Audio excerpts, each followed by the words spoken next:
जय श्री राम दोस्तों, आप सबका पुनः हमारे चैनल एनलाइटमेंट एकोज में स्वागत है। हमारे पिछले एपिसोड में हमने सुना किस प्रकार ऋषि विश्वामित्र अपने यज्ञों को सुरक्षित कर दोनों राजकुमारों सहित मिथिला के लिए प्रस्थान करते हैं। यात्रा के दौरान भगवान राम के अनुग्रह पर हमें विश्वामित्र की संपूर्ण वंशावली के बारे में ज्ञात होता है। क्योंकि मिथिला दूर है तो इस संपूर्ण यात्रा में विश्वामित्र मार्ग में आने वाले सभी स्थानों से जुड़ी हुई कहानियाँ व रहस्य भगवान राम व लक्ष्मण को सुनाते हैं।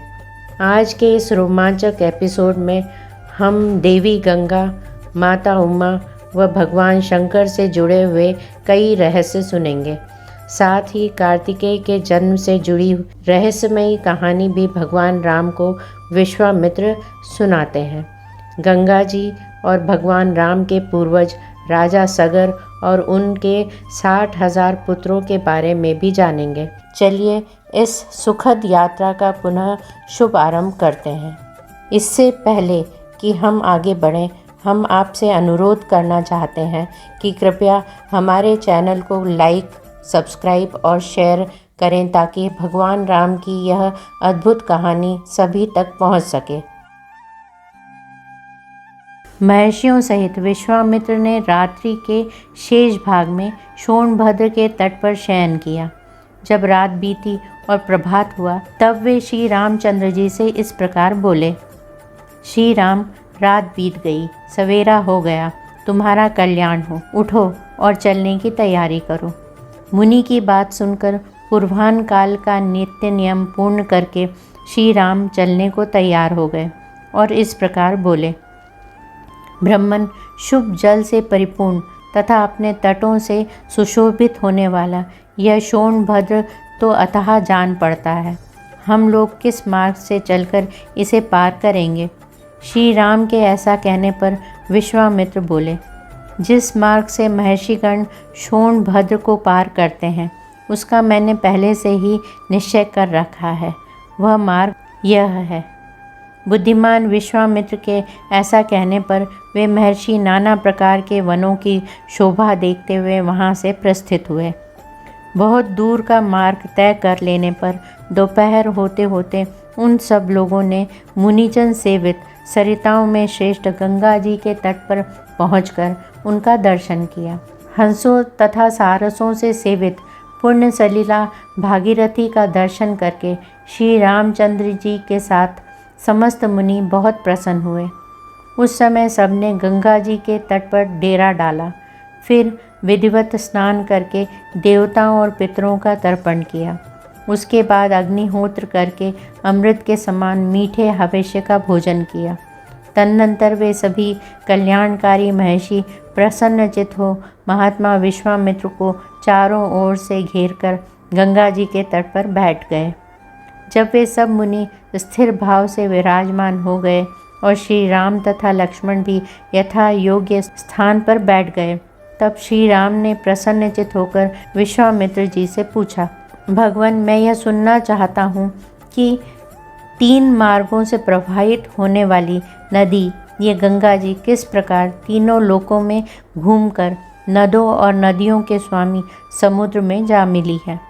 श्री राम के इस प्रश्न द्वारा प्रेरित हो महामुनि विश्वामित्र ने गंगा जी की उत्पत्ति और वृद्धि की कथा कहना आरंभ किया। श्री राम, हिमवान नामक एक पर्वत है जो समस्त पर्वतों का राजा तथा सब प्रकार के धातुओं का बहुत बड़ा खजाना है। हिमवान की 2 कन्याएं हैं जिनके सुंदर रूप की इस भूतल पर कहीं तुलना नहीं है। मेरु पर्वत की मनोहारिणी पुत्री मैना हिमवान की प्यारी पत्नी है। सुंदर कटि प्रदेश वाली मैना ही उन दोनों कन्याओं की जननी है। रघुनंदन, मैना के गर्भ से जो पहली कन्या उत्पन्न हुई वही ये गंगा जी हैं। ये हिमवान की ज्येष्ठ पुत्री हैं। हिमवान की ही दूसरी कन्या जो मैना के गर्भ से उत्पन्न हुई उमा नाम से प्रसिद्ध है। कुछ काल के पश्चात सब देवताओं ने देव कार्य की सिद्धि के लिए ज्येष्ठ कन्या गंगा जी को, जो आगे चलकर स्वर्ग से त्रिपथ गा नदी के रूप में अवतीर्ण हुई। गिरिराज हिमालय से मांगा। हिमवान ने त्रिभुवन का हित करने की इच्छा से स्वच्छंद पथ पर विचरने वाली अपनी लोक पावनी पुत्री गंगा को धर्मपूर्वक उन्हें दे दिया। तीनों लोकों के हित की इच्छा वाले देवता त्रिभुवन की भलाई के लिए ही गंगा जी को लेकर मन ही मन कृतार्थता का अनुभव करते हुए चले गए। रघुनंदन, गिरिराज की जो दूसरी कन्या उमा थी, वे उत्तम एवं कठोर व्रत का पालन करती हुई घोर तपस्या में लग गईं। उन्होंने तपोमय धन का संचय किया। गिरिराज ने उग्र तपस्या में संलग्न हुई अपनी वह विश्ववंदिता पुत्री उमा अनुपम प्रभावशाली भगवान रुद्र को ब्याह दी। रघुनंदन, इस प्रकार सरिताओं में श्रेष्ठ गंगा तथा भगवती उमा, ये दोनों गिरिराज हिमालय की कन्याएं हैं। सारा संसार इनके चरणों में मस्तक झुकाता है। गतिशीलों में श्रेष्ठ तात श्री राम। गंगा जी की उत्पत्ति के विषय में ये सारी बातें मैंने तुम्हें बता दी। ये त्रिपथ गामिनी कैसे हुई यह भी सुन लो। पहले तो ये आकाश मार्ग में गई थी, तत्पश्चात ये गिरिराज कुमारी गंगा रमणीया देव नदी के रूप में देवलोक में आरूढ़ हुई थी। फिर जल रूप में प्रवाहित हो लोगों के पाप दूर करती हुई रसातल में पहुंची थी। विश्वामित्र जी की बात समाप्त होने पर श्री राम और लक्ष्मण दोनों वीरों ने उनकी कही हुई कथा का अभिनंदन करके मुनिवर विश्वामित्र जी से इस प्रकार कहा। ब्रह्मन, आपने यह बड़ी उत्तम धर्मयुक्त कथा सुनाई। अब आप गिरिराज हिमवान की ज्येष्ठ पुत्री गंगा के दिव्यलोक तथा मनुष्य लोक से संबंध होने का वृत्तांत विस्तार के साथ सुनाइए, क्योंकि आप वृत्तांत के ज्ञाता हैं। लोक को पवित्र करने वाली गंगा किस कारण से 3 मार्गों में प्रवाहित होती है? सरिताओं में श्रेष्ठ गंगा की त्रिपथा नाम से प्रसिद्धि क्यों हुई? धर्मज्ञ महर्षि, तीनों लोकों में वे अपनी 3 धाराओं के द्वारा कौन कौन से कार्य करती हैं? श्री रामचंद्र जी के इस प्रकार पूछने पर तपोधन विश्वामित्र ने मुनिमंडली के बीच गंगा जी से संबंध रखने वाली सारी बातें पूर्ण रूप से कह सुनाई। श्री राम, पूर्व काल में महातपस्वी भगवान नीलकंठ ने उमा देवी के साथ विवाह करके उनको नववधू के रूप में अपने निकट आई देख उनके साथ रति क्रीड़ा आरंभ की। परम बुद्धिमान महान देवता भगवान नीलकंठ के उमा देवी के साथ क्रीड़ा विहार करते 100 दिव्य वर्ष बीत गए। शत्रुओं को संताप देने वाले श्री राम इतने वर्षों तक विहार के बाद भी महादेव जी के उमा देवी के गर्भ से कोई पुत्र नहीं हुआ।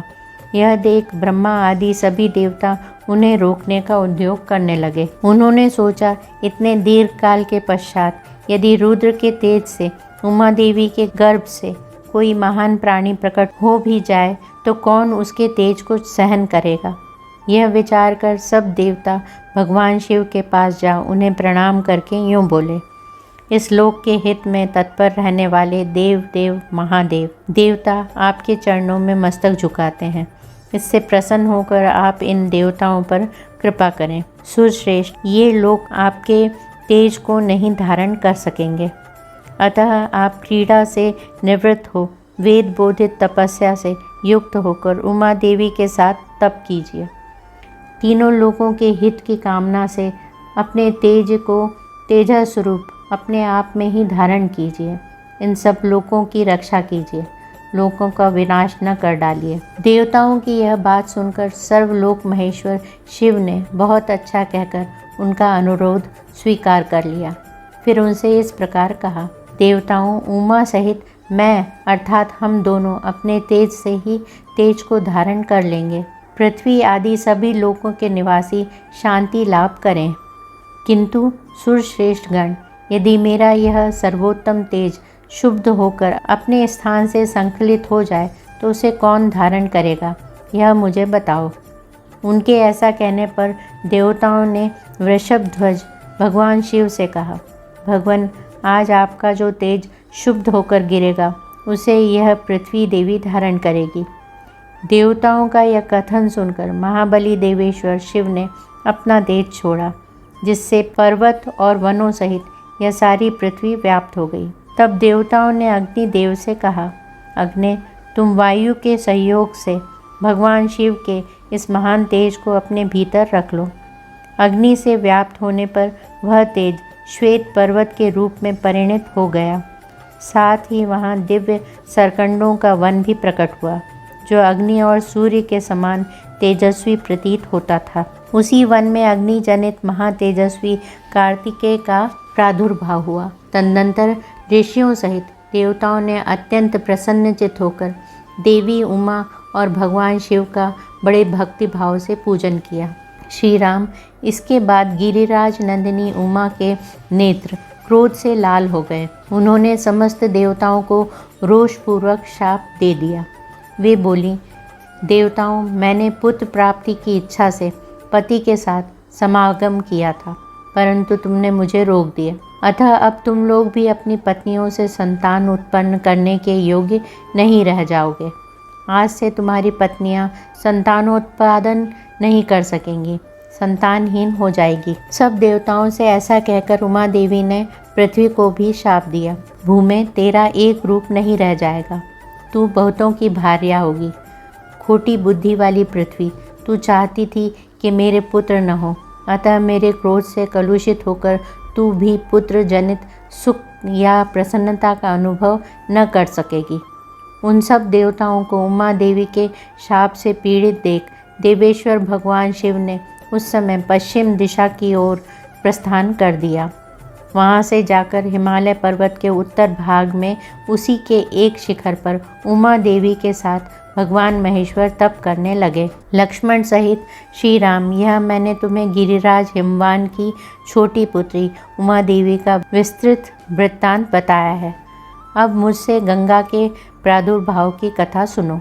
जब महादेव जी तपस्या कर रहे थे, उस समय इंद्र और अग्नि आदि संपूर्ण देवता अपने लिए सेनापति की इच्छा लेकर ब्रह्मा जी के पास आए। देवताओं को आराम देने वाले श्री राम, इंद्र और अग्नि सहित समस्त देवताओं ने भगवान ब्रह्मा को प्रणाम करके इस प्रकार कहा, प्रभु, पूर्व काल में जिन भगवान महेश्वर ने हमें बीज रूप से सेनापति प्रदान किया था, वे उमा देवी के साथ उत्तम तप का आश्रय लेकर तपस्या करते हैं। विधि विधान के ज्ञाता पितामह, अब लोक हित के लिए जो कर्तव्य प्राप्त हो उसको पूर्ण कीजिए, क्योंकि आप ही हमारे परम आश्रय हैं। देवताओं की यह बात सुनकर संपूर्ण लोकों के पितामह ब्रह्मा जी ने मधुर वचनों द्वारा उन्हें सांत्वना देते हुए कहा, देवताओं, गिरिराज कुमारी पार्वती ने जो शाप दिया है उसके अनुसार तुम्हें अपनी पत्नियों के गर्भ से अब कोई संतान नहीं होगी। उमा देवी की वाणी अमोघ है, अतः वह सत्य होकर ही रहेगी, इसमें संशय नहीं है। ये है उमा की बड़ी बहन आकाशगंगा, जिनके गर्भ में शंकर जी के उस तेज को स्थापित करके अग्निदेव एक ऐसे पुत्र को जन्म देंगे जो देवताओं के शत्रुओं का दमन करने में समर्थ सेनापति होगा। ये गंगा गिरिराज की ज्येष्ठ पुत्री हैं, अतः अपनी छोटी बहन के उस पुत्र को अपने ही पुत्र के समान मानेंगी। उमा को भी यह बहुत प्रिय लगेगा, इसमें संशय नहीं है। रघुनंदन, ब्रह्मा जी का यह वचन सुनकर सब देवता कृतकृत हो गए। उन्होंने ब्रह्मा जी को प्रणाम करके उनका पूजन किया। श्री राम विविध धातुओं से अलंकृत उत्तम कैलाश पर्वत पर जाकर उन संपूर्ण देवताओं ने अग्निदेव को पुत्र उत्पन्न करने के कार्य में नियुक्त किया। वे बोले, देव हुताशन, यह देवताओं का कार्य है, इसे सिद्ध कीजिए। भगवान रुद्र के उस महान तेज को अब आप गंगा जी में स्थापित कर दीजिए। तब देवताओं से बहुत अच्छा कहकर अग्निदेव गंगा जी के निकट आए और बोले, देवी, आप इस गर्भ को धारण करें, यह देवताओं का प्रिय कार्य है। अग्निदेव की यह बात सुनकर गंगा देवी ने दिव्य रूप धारण कर लिया। उनकी यह महिमा, यह रूप वैभव देखकर अग्निदेव ने उस रुद्र तेज को उनके सब और बिखेर दिया। रघुनंदन, अग्निदेव ने जब गंगा जी को सब ओर से उस रुद्र तेज द्वारा अभिषिक्त कर दिया, तब गंगा जी के सारे स्रोत उससे परिपूर्ण हो गए। तब गंगा ने समस्त देवताओं के अग्रगामी अग्निदेव से इस प्रकार कहा, देव, आपके द्वारा स्थापित किए गए इस बढ़े हुए तेज को धारण करने में मैं असमर्थ हूँ। इसकी आँच से जल रही हूँ और मेरी चेतना व्यथित हो गई है। तब संपूर्ण देवताओं के हविष्य को भोग लगाने वाले अग्निदेव ने गंगा देवी से कहा, देवी, हिमालय पर्वत के पार्श्व भाग में इस गर्भ को स्थापित कर दीजिए। निष्पाप रघुनंदन, अग्नि की यह बात सुनकर महातेजस्विनी गंगा ने उस अत्यंत प्रकाशमान गर्भ को अपने स्त्रोत्रों से निकालकर यथोचित स्थान में रख दिया। गंगा के गर्भ से जो तेज निकला वह तपाए हुए जाम्बूनद नामक स्वर्ण के समान कांतिमान दिखाई देने लगा। गंगा स्वर्णमय मेरुगिरी से प्रकट हुई हैं, अतः उनका बालक भी वैसे ही रूप रंग का हुआ। पृथ्वी पर जहाँ वह तेजस्वी गर्भ स्थापित हुआ वहाँ की भूमि तथा प्रत्येक वस्तु स्वर्णमयी हो गई। उसके आसपास का स्थान अनुपम प्रभा से प्रकाशित होने वाला रजत हो गया। उस तेज की तीक्ष्णता से ही दूरवर्ती भूभाग की वस्तुएं तांबे और लोहे के रूप में परिणित हो गई। उस तेजस्वी गर्भ का जो मल था वही वहाँ रांगा और सीसा हुआ। इस प्रकार पृथ्वी पर पड़कर वह तेज नाना प्रकार के धातुओं के रूप में वृद्धि को प्राप्त हुआ। पृथ्वी पर उस गर्भ के रखे जाते ही उसके तेज से व्याप्त होकर पूर्वोक्त श्वेत पर्वत और उससे संबंध रखने वाला सारा वन स्वर्णमय होकर जगमगाने लगा। पुरुष सिंह रघुनंदन, तभी से अग्नि के समान प्रकाशित होने वाले स्वर्ण का नाम जात रूप हो गया, क्योंकि उसी समय स्वर्ण का तेजस्वी रूप प्रकट हुआ था। उस गर्भ के संपर्क से वहाँ का तृण, वृक्ष, लता और गुल्म सब कुछ सोने का हो गया। तदनंतर इंद्र और मरुदगणों सहित संपूर्ण देवताओं ने वहाँ उत्पन्न हुए कुमार को दूध पिलाने के लिए 6 कृतिकाओं को नियुक्त किया। तब उन कृतिकाओं ने यह हम सबका पुत्र हो ऐसी उत्तम शर्त रखकर और इस बात का निश्चित विश्वास लेकर उस नवजात बालक को अपना दूध प्रदान किया। उस समय सब देवता बोले, यह बालक कार्तिकेय कहलाएगा और तुम लोगों का त्रिभुवन विख्यात पुत्र होगा, इसमें संशय नहीं है। देवताओं का यह अनुकूल वचन सुनकर शिव और पार्वती से स्कंदित तथा गंगा द्वारा गर्भस्राव होने पर प्रकट हुए अग्नि के समान उत्तम प्रभा से प्रकाशित होने वाले उस बालक को कृतिकाओं ने नहलाया। ककुस्तकुल भूषण श्री राम, अग्नितुल्य तेजस्वी महाबाहु कार्तिकेय गर्भस्राव काल में स्कंदित हुए थे, इसलिए देवताओं ने उन्हें स्कंद कहकर पुकारा। तदनंतर कृतिकाओं के स्तनों में परम उत्तम दूध प्रकट हुआ। उस समय स्कंद ने अपने 6 मुख प्रकट करके उन 6 का एक साथ ही स्तनपान किया। एक ही दिन दूध पीकर उस सुकुमार शरीर वाले शक्तिशाली कुमार ने अपने पराक्रम से दैत्यों की सारी सेनाओं पर विजय प्राप्त की। तत्पश्चात अग्नि आदि सब देवताओं ने मिलकर उन महातेजस्वी स्कंद का देव सेनापति के पद पर अभिषेक किया। श्री राम, यह मैंने तुम्हें गंगा जी के चरित्र को विस्तार पूर्वक बताया है। साथ ही कुमार कार्तिकेय के जन्म का भी प्रसंग सुनाया है, जो श्रोता को धन्य एवं पुण्यात्मा बनाने वाला है। काकुस्थ, इस पृथ्वी पर जो मनुष्य कार्तिकेय में भक्तिभाव रखता है वह इस लोक में दीर्घायु तथा पुत्र पौत्रों से संपन्न हो मृत्यु के पश्चात स्कंद के लोक में जाता है। विश्वामित्र जी ने मधुर अक्षरों से युक्त वह कथा श्री राम को सुनाकर फिर उनसे दूसरा प्रसंग इस प्रकार कहा। वीर, पहले की बात है, अयोध्या में सगर नाम से प्रसिद्ध एक धर्मात्मा राजा राज्य करते थे। उन्हें कोई पुत्र नहीं था, अतः वे पुत्र प्राप्ति के लिए सदा उत्सुक रहा करते थे। श्री राम, विदर्भ राजकुमारी केशिनी राजा सगर की ज्येष्ठ पत्नी थी। वह बड़ी धर्मात्मा और सत्यवादिनी थी। सगर की दूसरी पत्नी का नाम सुमति था। वह अरिष्टनेमी कश्यप की पुत्री तथा गरुड़ की बहन थी। महाराज, सगर अपनी उन दोनों पत्नियों के साथ हिमालय पर्वत पर जाकर भृगुप्रस्थ वर्ण नामक शिखर पर तपस्या करने लगे। 100 वर्ष पूर्ण होने पर उनकी तपस्या द्वारा प्रसन्न हुए सत्यवादियों में श्रेष्ठ महर्षि भृगु ने राजा सगर को वर दिया। निष्पाप नरेश, तुम्हें बहुत से पुत्रों की प्राप्ति होगी। पुरुष प्रवर, तुम इस संसार में अनुपम कीर्ति प्राप्त करोगे। तात, तुम्हारी एक पत्नी तो एक ही पुत्र को जन्म देगी, जो अपनी वंश परंपरा का विस्तार करने वाला होगा, तथा दूसरी पत्नी 60,000 पुत्रों की जननी होगी। महात्मा भृगु जब इस प्रकार कह रहे थे, उस समय उन दोनों राजकुमारियों रानियों ने उन्हें प्रसन्न करके स्वयं भी अत्यंत आनंदित हो दोनों हाथ जोड़कर पूछा, ब्रह्मन, किस रानी के एक पुत्र होगा और कौन बहुत से पुत्रों की जननी होगी? हम दोनों यह सुनना चाहती हैं। आपकी वाणी सत्य हो। उन दोनों की यह बात सुनकर परम धर्मात्मा भृगु ने उत्तम वाणी में कहा, देवियों, तुम लोग यहाँ अपनी इच्छा प्रकट करो। तुम्हें वंश चलाने वाला एक ही पुत्र प्राप्त हो अथवा महान बलवान, यशस्वी एवं अत्यंत उत्साही बहुत से पुत्र। इन दो वरों में से किस वर को कौन सी रानी ग्रहण करना चाहती है? रघुकुल नंदन श्री राम। मुनि का यह वचन सुनकर केशिनी ने राजा सगर के समीप वंश चलाने वाले एक ही पुत्र का वर ग्रहण किया। तब गरुड़ की बहन सुमति ने महान उत्साही और यशस्वी 60,000 पुत्रों को जन्म देने का वर प्राप्त किया।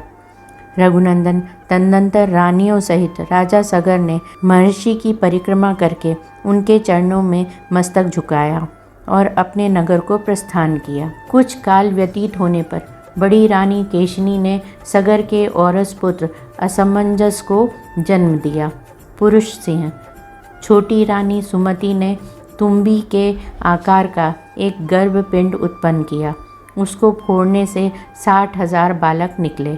उन्हें घी से भरे हुए घड़ों में रखकर ढाइयाँ उनका पालन पोषण करने लगी। धीरे धीरे जब बहुत दिन बीत गए, तब वे सभी बालक युवावस्था को प्राप्त हुए। इस तरह दीर्घ काल के पश्चात राजा सगर के रूप और युवावस्था से सुशोभित होने वाले 60,000 पुत्र तैयार हो गए। नरश्रेष्ठ रघुनंदन, सगर का ज्येष्ठ पुत्र असमंजस नगर के बालकों को पकड़कर सरयू के जल में फेंक देता और जब वे डूबने लगते तब उनकी ओर देखकर हंसा करता। इस प्रकार पापाचार में प्रवृत्त होकर जब वह सत्पुरुषों को पीड़ा देने और नगर निवासियों का अहित करने लगा, तब पिता ने उसे नगर से बाहर निकाल दिया। असमंजस के पुत्र का नाम था अंशुमान। वह बड़ा ही पराक्रमी, सबसे मधुर वचन बोलने वाला तथा सब लोगों को प्रिय था। नरश्रेष्ठ, कुछ काल के अनंतर महाराज सगर के मन में यह निश्चित विचार हुआ कि मैं यज्ञ करूं। यह दृढ़ निश्चय करके वे वेदवेता नरेश अपने उपाध्यायों के साथ यज्ञ करने की तैयारी में लग गए।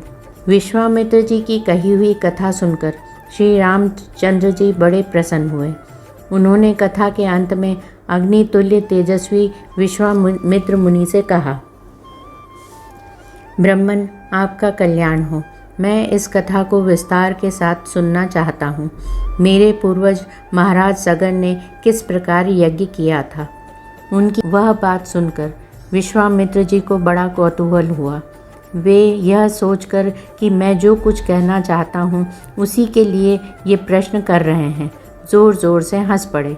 हंसते हुए से ही उन्होंने श्री राम से कहा, राम, तुम महात्मा सगर के यज्ञ का विस्तार पूर्वक वर्णन सुनो। पुरुषोत्तम, शंकर जी के श्वशुर हिमवान नाम से विख्यात पर्वत विंध्याचल तक पहुंचकर तथा विंध्य पर्वत हिमवान तक पहुंचकर दोनों एक दूसरे को देखते हैं। इन दोनों के बीच में दूसरा कोई ऐसा ऊंचा पर्वत नहीं है जो दोनों के पारस्परिक दर्शन में बाधा उपस्थित कर सके। इन्हीं दोनों पर्वतों के बीच आर्यावर्त की पुण्य भूमि में उस यज्ञ का अनुष्ठान हुआ था। पुरुष सिंह, वही देश यज्ञ करने के लिए उत्तम माना गया है। तात ककुस्थ नंदन, राजा सगर की आज्ञा से यज्ञीय अश्व की रक्षा का भार सुदृढ़ धनुर्धर महारथी अंशुमान ने स्वीकार किया था, परंतु पर्व के दिन यज्ञ में लगे हुए राजा सगर के यज्ञ संबंधी घोड़े को इंद्र ने राक्षस का रूप धारण करके चुरा लिया। काकुस्थ, महामना सगर के उस अश्व का अपहरण होते समय समस्त ऋत्विजों ने यजमान सगर से कहा, ककुस्थ नंदन, आज पर्व के दिन कोई इस यज्ञ संबंधी अश्व को चुराकर बड़े वेग से लिए जा रहा है। आप चोर को मारिए और घोड़ा वापस लाइए, नहीं तो यज्ञ में विघ्न पड़ जाएगा और वह हम सब लोगों के लिए अमंगल का कारण होगा। राजन, आप ऐसा प्रयत्न कीजिए जिससे यह यज्ञ बिना किसी विघ्न बाधा के परिपूर्ण हो। उस यज्ञ सभा में बैठे हुए राजा सगर ने उपाध्यायों की बात सुनकर अपने 60,000 पुत्रों से कहा, पुरुष प्रवर पुत्रों, यह महान यज्ञ वेद मंत्रों से पवित्र अंतःकरण वाले महाभाग महात्माओं द्वारा संपादित हो रहा है, अतः यहाँ राक्षसों की पहुँच हो ऐसा मुझे नहीं दिखाई देता। अतः यह अश्व चुराने वाला कोई देव कोटि का पुरुष होगा। अतः पुत्रों, तुम लोग जाओ, घोड़े की खोज करो, तुम्हारा कल्याण हो। समुद्र से घिरी हुई इस सारी पृथ्वी को छान डालो। एक एक योजन विस्तृत भूमि को बांटकर उसका चप्पा चप्पा देख डालो। जब तक घोड़े का पता न लग जाए तब तक मेरी आज्ञा से इस पृथ्वी को खोदते रहो। इस खोदने का एक ही लक्ष्य है, उस अश्व के चोर को ढूंढ निकालना। मैं यज्ञ की दीक्षा ले चुका हूँ, अतः स्वयं उसे ढूंढने के लिए नहीं जा सकता। इसलिए जब तक उस अश्व का दर्शन न हो तब तक मैं उपाध्यायों और पौत्र अंशुमान के साथ यहीं रहूँगा। श्री राम पिता के आदेश रूपी बंधन से बंधकर वे सभी महाबली राजकुमार मन ही मन हर्ष का अनुभव करते हुए भूतल पर विचरने लगे। सारी पृथ्वी का चक्कर लगाने के बाद भी उस अश्व को न देखकर उन महाबली पुरुष सिंह राजपुत्रों ने प्रत्येक के हिस्से में एक एक योजन भूमि का बंटवारा करके अपनी भुजाओं द्वारा उसे खोदना आरंभ किया। उनकी भुजाओं का स्पर्श वज्र के स्पर्श की भांति दुस्सह था। रघुनंदन, उस समय वज्रतुल्य शूलों और अत्यंत दारुण हलों द्वारा सब ओर से विदीर्ण की जाती हुई वसुधा आर्तनाद करने लगी। रघुवीर, उन राजकुमारों द्वारा मारे जाते हुए नागों, असुरों, राक्षसों तथा दूसरे दूसरे प्राणियों का भयंकर आर्तनाद गूंजने लगा। रघुकुल को आनंदित करने वाले श्री राम, उन्होंने 60,000 योजन की भूमि खोद डाली, मानो वे सर्वोत्तम रसातल का अनुसंधान कर रहे हों। नृपश्रेष्ठ राम, इस प्रकार पर्वतों से युक्त जम्बू द्वीप की भूमि खोदते हुए वे राजकुमार सब और चक्कर लगाने लगे। इसी समय गंधर्वों, असुरों और नागों सहित संपूर्ण देवता मन ही मन घबरा उठे और ब्रह्मा जी के पास गए। उनके मुख पर विषाद छा रहा था। वे भय से अत्यंत संतस्त्र हो गए थे। उन्होंने महात्मा ब्रह्मा जी को प्रसन्न करके इस प्रकार कहा, भगवान, सगर के पुत्र इस सारी पृथ्वी को खोदे डालते हैं और बहुत से महात्माओं तथा जलचारी जीवों का वध कर रहे हैं। यह हमारे यज्ञ में विघ्न डालने वाला है। यह हमारा अश्व चुराकर ले जाता है। ऐसा कहकर वे सगर के पुत्र समस्त प्राणियों की हिंसा कर रहे हैं। देवताओं की बात सुनकर भगवान ब्रह्मा जी ने कितने ही प्राणियों का अंत करने वाले सगर पुत्रों के बल से मोहित एवं भयभीत हुए उन देवताओं से इस प्रकार कहा, देवगण, यह सारी पृथ्वी जिन भगवान वासुदेव की वस्तु है तथा जिन भगवान लक्ष्मीपति की यह रानी है, वे ही सर्वशक्तिमान भगवान श्री हरि कपिल मुनि का रूप धारण करके निरंतर इस पृथ्वी को धारण करते हैं। उनकी कोपाग्नि से ये सारे राजकुमार जलकर भस्म हो जाएंगे। पृथ्वी का यह भेदन सनातन है, प्रत्येक कल्प में अवश्य भावी है। श्रुतियों और स्मृतियों में आए हुए सागर आदि शब्दों से यह बात सुस्पष्ट ज्ञात होती है। इसी प्रकार दूरदर्शी पुरुषों ने सगर के पुत्रों का भावी विनाश भी देखा ही है, अतः इस विषय में शोक करना अनुचित है। ब्रह्मा जी का यह कथन सुनकर शत्रुओं का दमन करने वाले 33 देवता बड़े हर्ष में भरकर जैसे आए थे उसी तरह पुनः लौट गए। सगर पुत्रों के हाथ से जब पृथ्वी खोदी जा रही थी उस समय उससे वज्रपात के समान बड़ा भयंकर शब्द होता था। इस तरह सारी पृथ्वी खोदकर तथा उसकी परिक्रमा करके वे सभी सगर पुत्र पिता के पास खाली हाथ लौट आए और बोले, पिताजी, हमने सारी पृथ्वी छान डाली। देवता, दानव, राक्षस, पिशाच और नाग आदि बड़े बड़े बलवान प्राणियों को मार डाला। फिर भी हमें न तो कहीं घोड़ा दिखाई दिया और न घोड़े का चुराने वाला ही। आपका भला हो, अब हम क्या करें? इस विषय में आप ही कोई उपाय सोचिए। रघुनंदन, पुत्रों का यह वचन सुनकर राजाओं में श्रेष्ठ सगर ने उनसे कुपित होकर कहा, जाओ, फिर से सारी पृथ्वी को खोदो और इसे विदीर्ण करके घोड़े के चोर का पता लगाओ। चोर तक पहुंचकर काम पूरा होने पर ही लौटना। अपने महात्मा पिता सगर की यह आज्ञा शिरोधार्य करके वे 60,000 राजकुमार रसातल की ओर बढ़े और रोष में भरकर पृथ्वी खोदने लगे। उस खुदाई के समय ही उन्हें एक पर्वताकार दिग्गज दिखाई दिया जिसका नाम विरूपाक्ष है। वह इस भूतल को धारण किए हुए था। रघुनंदन, महान गजराज विरूपाक्ष ने पर्वत और वनों सहित इस संपूर्ण पृथ्वी को अपने मस्तक पर धारण कर रखा था। काकुस्थ, वह महान दिग्गज जिस समय थककर विश्राम के लिए अपने मस्तक को इधर उधर हटाता था, उस समय भूकंप होने लगता था। श्री राम पूर्व दिशा की रक्षा करने वाले विशाल गजराज विरूपाक्ष की परिक्रमा करके उसका सम्मान करते हुए वे सगर पुत्र रसातल का भेदन करके आगे बढ़ गए। पूर्व दिशा का भेदन करने के पश्चात वे पुनः दक्षिण दिशा की भूमि को खोदने लगे। दक्षिण दिशा में भी उन्हें एक महान दिग्गज दिखाई दिया। उसका नाम था महापद्म। महान पर्वत के समान ऊंचा वह विशालकाय गजराज अपने मस्तक पर पृथ्वी को धारण करता था। उसे देखकर उन राजकुमारों को बड़ा विस्मय हुआ। महात्मा सगर के वे 60,000 पुत्र उस दिग्गज की परिक्रमा करके पश्चिम दिशा की भूमि का भेदन करने लगे। पश्चिम दिशा में भी उन महाबली सगर पुत्रों ने महान पर्वताकार दिग्गज सोमनस का दर्शन किया। उसकी भी परिक्रमा करके उसका कुशल समाचार पूछकर वे सभी राजकुमार भूमि खोदते हुए उत्तर दिशा में जा पहुँचे। रघुश्रेष्ठ, उत्तर दिशा में उन्हें हिम के समान श्वेत भद्र नामक दिग्गज दिखाई दिया, जो अपने कल्याणमय शरीर से इस पृथ्वी को धारण किए हुए था। उसका कुशल समाचार पूछकर राजा सगर के वे सभी 60,000 पुत्र उसकी परिक्रमा करने के पश्चात भूमि खोदने के काम में जुट गए। तदनंतर सुविख्यात पूर्वोत्तर दिशा में जाकर उन सगर कुमारों ने एक साथ होकर रोषपूर्वक पृथ्वी को खोदना आरंभ किया। इस बार उन सभी महामना, महाबली एवं भयानक वेगशाली राजकुमारों ने वहाँ सनातन वासुदेव स्वरूप भगवान कपिल को देखा। राजा सगर के यज्ञ का वह घोड़ा भी भगवान कपिल के पास ही चल रहा था। रघुनंदन, उसे देखकर उन सबको अनुपम हर्ष प्राप्त हुआ। भगवान कपिल को अपने यज्ञ में विघ्न डालने वाला जानकर उनकी आंखें क्रोध से लाल हो गई। उन्होंने अपने हाथों में खंती, हल और नाना प्रकार के वृक्ष एवं पत्थरों के टुकड़े ले रखे थे।